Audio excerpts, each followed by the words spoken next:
Viewers, 2020ல சைனால உள்ள நிறைய ரியல் எஸ்டேட் நிறுவனங்கள் அவங்க பேங்க்ல வாங்கின லோனுகளை டைமுக்கு கட்ட முடியாம திவாலானாங்க. இதனால சைனாவுல ஒரு மிகப்பெரிய ரியல் எஸ்டேட் கிரைசிஸ் நடந்துச்சு. அந்த டைம்ல கட்டி முடிக்காம நிறுத்தப்பட்ட 5 star hotels, theme parks, luxury Vilas போன்ற அபண்டன்ட் இடங்களை பத்தி தான் நம்ம இந்த வீடியோல பார்க்க போறோம். இந்த இடங்கள் எல்லாம் பார்க்கும்போது சைனாவுடைய ரியல் எஸ்டேட் எவ்வளவு பெரிய தோல்வியை சந்திச்சிருக்குன்னு தெரிஞ்சுப்பீங்க. இந்த வீடியோ பிடிச்சிருந்தா லைக் பண்ணுங்க. அப்படியே நம்ம தமிழ் கலாட்டா நியூஸ் சேனலை சப்ஸ்கிரைப் பண்ணி சப்போர்ட் பண்ணுங்க.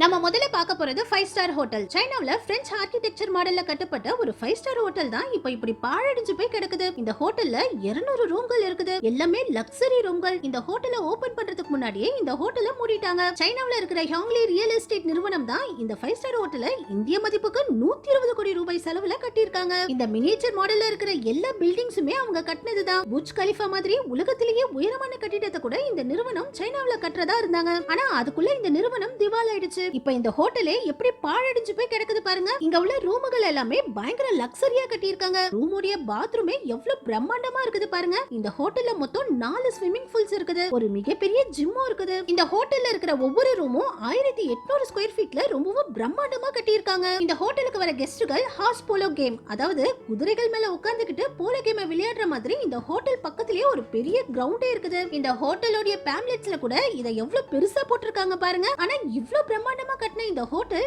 இப்போ இப்படி பாழடைஞ்சு போய் கிடக்குது. அடுத்தது பிக்கஸ்ட் தீம் பார்க். சைனாவுல இந்திய மதிப்புக்கு 10,000 கோடி செலவுல கட்டப்பட்ட ஒரு பிரம்மாண்டமான தீம் பார்க் தான் இப்போ இப்படி பாழடைஞ்சு போய் கிடக்குது. சைனா எவர்கிராண்ட் குரூப்ங்கிற நிறுவனம் தான் உலகத்திலேயே ஒரு மிகப்பெரிய தீம் பார்க்க கட்டணும்னு இந்த தீம் பார்க்க கட்டியிருக்காங்க. இந்த ஒரு தீம் பார்க்குள்ளேயே ஒரு mini town, commercial shopping mall, ஒரு லக்ஸரி ஹோட்டல், ஒரு மிகப்பெரிய ஆர்டிபிஷியல் லேக், ஒரு மினி ஜோன், எல்லா விஷயங்களையும் இந்த ஒரே இடத்துல கட்ட முயற்சி பண்ணிருக்காங்க. 2016லயே இங்க கட்டுமான வேலைகளை ஆரம்பிச்சிருக்காங்க. இங்க நிறைய கட்டிடங்களை முழுமையா கட்டியே முடிச்சிட்டாங்க. இந்த பார்க்ல சின்சான், பாண்டா, டிராகன் சைனாவை ப்ரமோஷன் பண்ற மாதிரி நிறைய விஷயங்களை செஞ்சிருந்தாங்க. சரியான பிளானிங் இல்லாம இஷ்டத்துக்கு கடனை வாங்கி டிஸ்னி வேர்ல்ட விட ஒரு பெரிய தீம் பார்க் கட்டுறேன்னு 2021ல இந்த கம்பெனி பேங்க்ல வாங்கின 81 பில்லியன் டாலர் கடனை அடைக்க முடியாம திவாலாயிடுச்சு. அடுத்தது டிராகன் மவுண்டன்ஸ். சைனாக்காரங்க மட்டும் தான் உண்மையிலேயே டிராகன்கள் வாழ்ந்ததா நம்புறாங்க. இதனாலேயே அவங்களுடைய கோவில்கள்ல இருந்து திருவிழாக்கள் வரைக்கும் எல்லா இடங்கள்லயும் டிராகன்களை பார்க்க முடியும். சைனால டிராகன் மவுண்டன்ங்கிற பேர்ல ஒரு மிகப்பெரிய டிராகன் பார்க்கையும் கட்டினாங்க.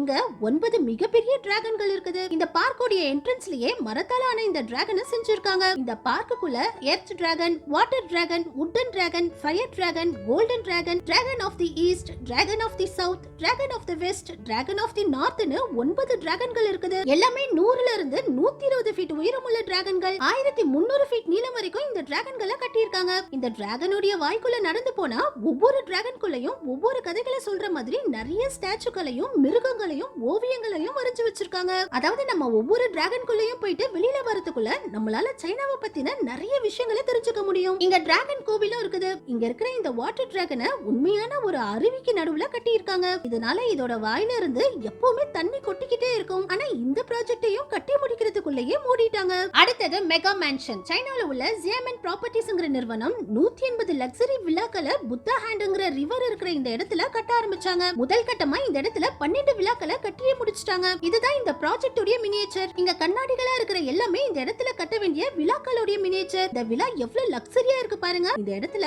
புத்தா ஹேண்ட்ங்கிற இந்த லேக்கும் இருக்குது. இந்த லேக்க சுத்தி இயற்கை அழகோட இந்த ப்ராஜெக்ட கட்ட ஆரம்பிச்சிருக்காங்க. இத பார்த்தா யாராவது பாத்ரூம்னு சொல்வாங்களா? பெட்ரூம் எவ்வளவு சூப்பரா இருக்குது பாருங்க. இந்த பாத் டப்ல குளிச்சுக்கிட்டே புத்தா ஹேண்ட் லேக்க பார்க்க முடியும். இங்கேயும் ஜிம், ஸ்விம்மிங் பூல், குழந்தைகள் விளையாடுற பிளே கிரவுண்ட்னு எல்லாமே இருக்குது. ஆனா இந்த நிறுவனமும் ப்ராப்பரான பிளானிங் இல்லாம அளவுக்கு அதிகமா லோனை வாங்கி இஎம்ஐ கூட கட்ட முடியாம திவாலாயிட்டாங்க. இதனாலதான் இந்த விழாக்கள் கட்டி முடிக்கிறதுக்கு முன்னாடியே இப்படி பாழடைஞ்சு போய் கிடக்குது. அடுத்தது கோஸ்ட் சிட்டி. சைனாவுல இருக்கிற கிரீன்லாந்து குரூப்ங்கிற நிறுவனம் ஒரு புதிய சிட்டியையே உருவாக்குறேன்னு சைனாவுக்கு அவுட்டர்ல 200 பில்லியன் டாலர், இந்திய மதிப்புக்கு 17 லட்சம் கோடி ரூபாயில செலவு பண்ணி இந்த இடத்தை கட்ட ஆரம்பிச்சிருக்காங்க. இங்க 2000க்கும் அதிகமான பிளாட்டுகள், 500க்கும் அதிகமான விழாக்கள், ஸ்கூல், காலேஜ்னு 8 லட்சம் மக்கள் வாழ்ற மாதிரி இந்த இடத்தை கட்ட ஆரம்பிச்சாங்க. இவங்க எல்லாம் இந்த ப்ராப்பர்ட்டிஸ வாங்கி ஏமாந்த மக்கள். அதுலயும் இந்த இடம் ஒரு பனி பிரதேசம். குளிர்காலங்கள்ல இங்க சூப்பரா பனி பெய்யும். ஆனா இந்த நிறுவனமும் இந்த பில்டிங்களை கட்டி முடிக்கிறதுக்குள்ளேயே திவாலாயிடுச்சு. ஏற்கனவே சைனால உள்ள பெய்ஜிங்ல இருந்து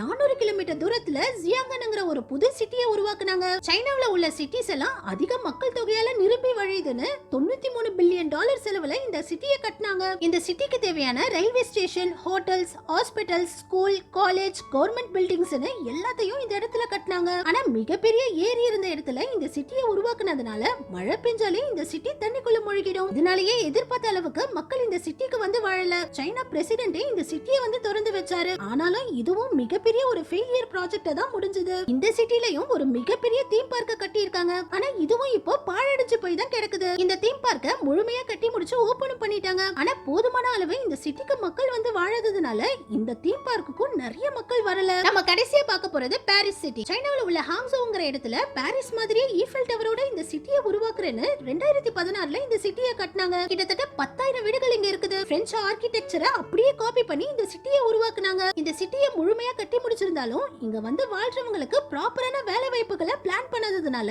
இந்த முயற்சியும் ஃபெயிலியர் ஆயிடுச்சு. இப்போ இங்க உள்ள ஒரு பகுதியில மட்டும் மக்கள் வாழ்றாங்க. இது 80% கட்டிடங்கள் மக்களே இல்லாம சும்மா தான் இருக்குது. என்னதான் பல கோடிகளை செலவு பண்ணி புதிய சிட்டியை உருவாக்குனாலும் மக்கள் அந்த இடத்துக்கு வந்து வாழணும்னா அதுக்கு அவங்களுக்கு வேலை வாய்ப்புகள் வேணும். வருமானத்துக்கு வழி இல்லனா மக்கள் எப்படி அவங்க செய்யற வேலைகளை விட்டுட்டு இங்க வந்து வாழ்வாங்க? இங்க இந்த மிகப்பெரிய ஷாப்பிங் மாலும் போதுமான அளவு மக்கள் வராததுனால இப்படி பாழடைஞ்சு போய் கிடக்குது. இதுவும் முழுமையா கட்டி முடிக்கப்பட்ட ஒரு மால். ஒரு வருஷமா இந்த மால் ஓபன்ல தான் இருந்திருக்கு. தொடர்ந்து நஷ்டத்துல நடத்த முடியாம இந்த மாலையும் மூடிட்டாங்க. ஓகே வியூவர்ஸ், சைனாவுடைய இந்த ப்ராஜெக்ட்கள் எல்லாம் பத்தி நீங்க என்ன நினைக்கிறீங்கன்னு கமெண்ட்ஸ்ல சொல்லுங்க. இந்த வீடியோ பிடிச்சிருந்தா லைக் பண்ணுங்க. அப்படியே நம்ம சேனலையும் சப்ஸ்கிரைப் பண்ணி சப்போர்ட் பண்ணுங்க.